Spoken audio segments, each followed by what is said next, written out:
सरकार ताजुश शरिया के बारे में यूरोप में पाकिस्तान के साकिब रजा मुस्तफ़ाई साहब ने एक सैयदजादे से पूछा, हुजूर ताजुश शरिया की जब ज़ात अवामुन नास के दरमियान होती तो क्या माहौल होता? तो सैयद साहब ने कहा कि जब अवामुन नास के दरमियान होती तो ऐसे ही नजर आता जैसे चांद तारों के दरमियान। दुनिया उन पर टूटे पड़ती, हुजूम उनको आगे नहीं बढ़ने देता, लोग उनको देखते तो रोने लगते थे। साकिब साहब ने कहा कि यही विलायत की पहचान है, यही विलायत की पहचान है। जब एयरपोर्ट पर गुजरते सरकार ताजुश शरिया तो एयरपोर्ट का पूरा अमला, पूरा ग्रुप अपने काम काज को छोड़ के ताजुश शरिया को देखने लगता। लंदन के एयरपोर्ट पर बड़े बड़े काम रुक गए कई मरतबे जब हुजूर ताजुश शरिया सरकार ने वहां पर क़याम किया। आधे घंटे के लिए भी ठहर गए, फ्लाइट लेट हुई तो मालूम हुआ कि पूरा ग्रुप ये के बाद दीगरे अपना काम काज छोड़ के चला आ रहा। यार देखो तो ये कैसा इंसान है जिसको देख के सच्ची तौबा करने का दिल कहता है, अल्लाह अल्लाह अल्लाह, जिसे देख के कलमा पढ़ने का दिल कहता है, अल्लाह। फ्लाइट पर जब आप तशरीफ फरमा होते तो बताते कि जब दो पायलट होते उस फ्लाइट पे तो पायलट अपनी कुर्सियों से निकल निकल के पीछे मुड़ करके अपने दरवाजे से ताजुश शरिया के चेहरे को देखते। अल्लाह, बोले मेरे दिलों का मालिक बैठा हुआ, ये कैसा शख्स है जिसने दिलों पे कब्जा कर रखा है, जिसका चेहरा इतना खूबसूरत हो उसका मजहब कितना खूबसूरत होगा। हुजूर ताजुश शरिया के पीछे मखलूक क्यों भागती थी ये ऐलान तो नहीं हुआ, हो रहा है कि मखलूक भागती थी। क्यों, कभी सोचा आपने पब्लिक क्यों भागती थी हुजूर ताजुश शरिया सरकार की जात को सुनकर, उनके वजूद को देख करके? मालूम है गौस आजम सरकार की करामत थी ये, कागजी बात नहीं, साबित करता हूं। गौस आजम अपनी मस्जिद बगदाद शरीफ में एंट्री कर रहे थे, साथ में उनके खादिम अली नसर थे।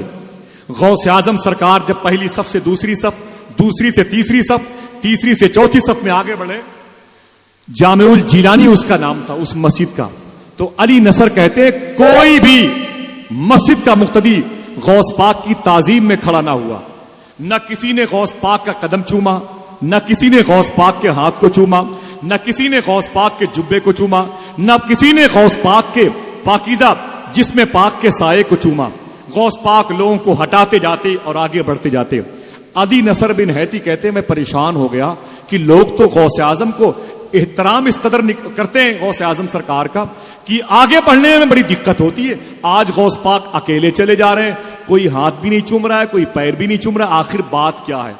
इतना सोचना था अली नसर बिन हैती का कि गौस आजम सरकार के करीब दाएं तरफ से एक साहब उठे, बाएं तरफ से एक साहब उठे, सामने से उठे, पीछे से उठे, फिर वही सलाम, फिर वही हाथ का चूमना, कदम का बोसा देखना, चूमना, जुब्बे को चूमना, इमाम शरीफ का बोसा देना।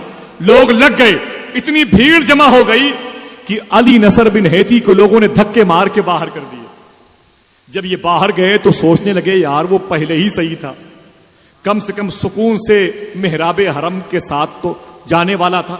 लोगों ने इतनी भीड़ पे अपने इश्क का इजहार किया, मैं खुद धक्के खा के बाहर आ गया हूं।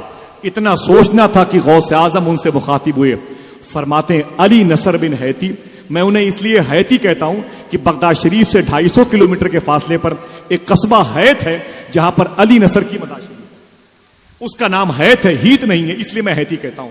बाकी आप उलमा और मशाइख की तहकीक मेरे सर आंखों पर।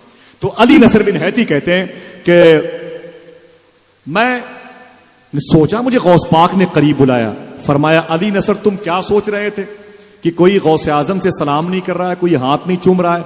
मैंने ये सोचा था कि मैं भी आराम से मुसल्ले तक पहुंच जाऊं और तुम भी आराम से मुसल्ले तक पहुंच जाओ, लेकिन तुम ये सोचने लगे कि कोई गौस आजम को पहचान नहीं रहा है, गौस आजम को सलाम नहीं कर रहा है। सुनो अली नसर, लोगों का दिल मेरी मुट्ठी में है, जैसे चाहता हूं मैं इस्तेमाल करता हूं। मैं चाहता हूं तो लोग मेरे पास आते हैं और नहीं चाहता तो लोग मेरे पास नहीं आते हैं।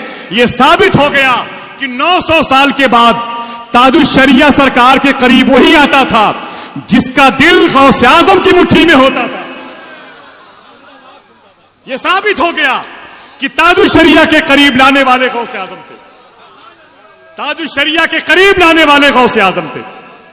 समझ रहे हैं आप?